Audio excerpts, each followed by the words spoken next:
Сәлеметсіздер ме, қымбатты оқушылар? 6 сыныптың қазақ тілі сабағына қош келдіңіздер. Бүгінгі сабағымыздың тақырыбы Қазақстандағы ірі кітапханалар.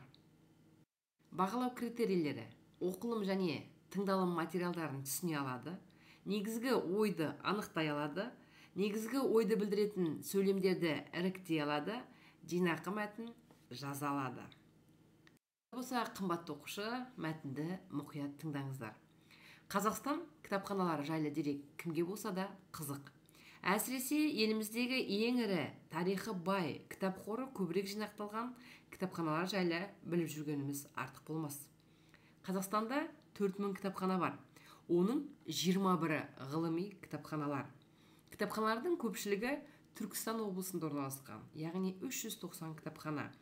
Батыс Қазақстан облысында 370 кітапхана, Ақмола облысында 365 кітапхана болса, Қостанай облысында 350, ал Солтүстік Қазақстан облысында 323 кітапхана, Қарағанды облысында 317, Шығыс Қазақстанда 305 кітапхана орналасқан. Алматы қаласында 31 кітапхана, Шымкентте 41 кітапхана, Нұр-Сұлтан қаласында 24 кітапхана орналасқан екен. Қазақстандағы кітапханалардың барлық кітап қорын қосқанда 112 миллион кітап қоры шығады.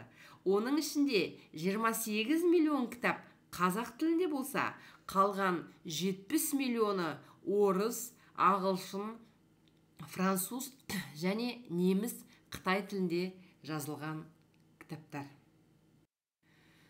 Қазақстан Республикасының ұлттық кітапханасы. Құрылған уақыты 1910 жыл. Кітап қоры 7 миллион. Орналасқан жері Алматы қаласы. Қазақстан Республикасының ұлттық кітапханасы 1910 жылы 31 желтоқсанда құрылған. Қазіргі уақытта кітапханаға жылына 1 миллион адам келеді екен. Жылына 2 миллион дана кітап беріледі. Келушілерге 1,5 мың орындық, сондай-ақ арнайы 14 оқу залы қызмет көрсетеді.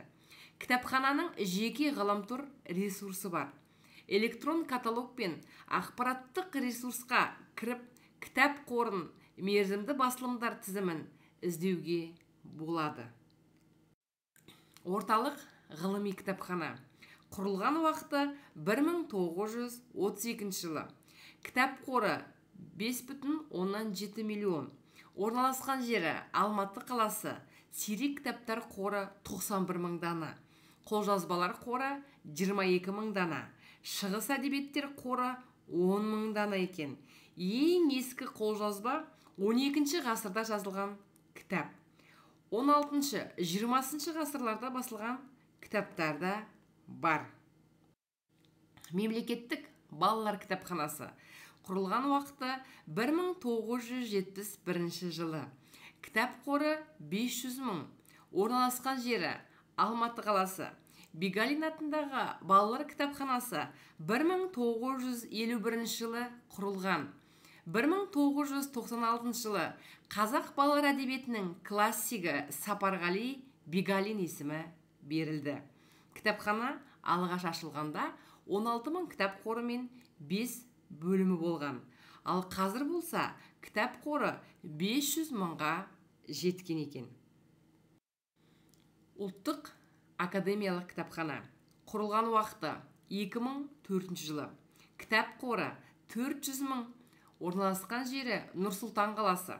Тәуелсіздік жылдарында құрылған академиялық басылымдарды сақтаушы әрі халықаралық кітапханалармен, ұйымдармен байланыс орнатқан ұлттық кітапхана.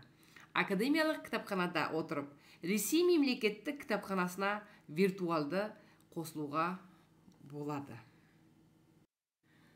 Ғылыми техникалық кітапхана. Құрылған уақыты 1960 жылы. Кітап қоры 400 мың. Орналасқан жері Алматы қаласы. Қазіргі уақытта Ақтөбе, Шығыс Қазақстан, Жамбыл, Батыс Қазақстан, Павлодар, Солтүстік Қазақстан, Оңтүстік Қазақстан облыстарында филиалы бар екен. Олай болса, қымбатты оқушы, бағалау критериіне сәйкес біз жинақы мәтін жазамыз, иә. Енді жинақы мәтін дегеніміз не? Негізгі мазмұны сақталып, өңделген мәтінді жинақы мәтін дейміз. Жинақы мәтін тек автор идеясынан тұру керек. Түпнұсқа мәтін жинақы мәтінге айналады. Жинақы мәтін түрлері бірнеше. Олар тезис, аннотация, презентация, конспект, кесте, схема, ықшамдалған мәтін, тезистік жоспар. Жинақы мәтін түпнұсқа мәтіннен 75%-ға дейін қысқа болады. Жинақы мәтін жасаудың бірнеше тәсілдері бар. Яғни мәтінді мұқият тыңдаймыз немесе оқимыз. Ең алдымен негізгі және қосымша ақпаратты анықтаймыз. Тірек сөздерді белгілейміз. Мәтінде ұқсас оқиға фактілерді біріктіреміз. Кіріспе сөздерді мәтіннен алып тастаймыз. Сөйлемнің бірыңғай мүшелерін мәтіннен алып тастаймыз. Қайталауларды да мәтіннен алып тастаймыз. Мәтінде құрмалас сөйлемдер болса, оны біз жай сөйлемдермен алмастырады екенбіз. Менің толық мәтінім жаңа қызылға, қараға, қызылға бөліп тастадық. Енді одан біз жинақы мәтін қалыптастырдық.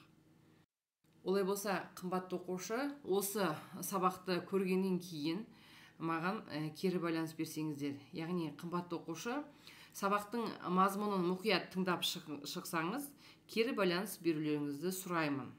Рахмет. Сабақта төмендегі бағалау критерийлері бойынша тапсырмалар орындаймыз. Яғни, алдыңғы сабақта біз осы бағалау критерийлері бойынша тапсырма орындаймыз. Яғни, оқылым және тыңдалым материалдарын түсіне алады, негізгі ойды анықтай алады, негізгі ойды білдіретін сөйлемдерді іріктей алады, яғни жинақы мәтін жаза алады.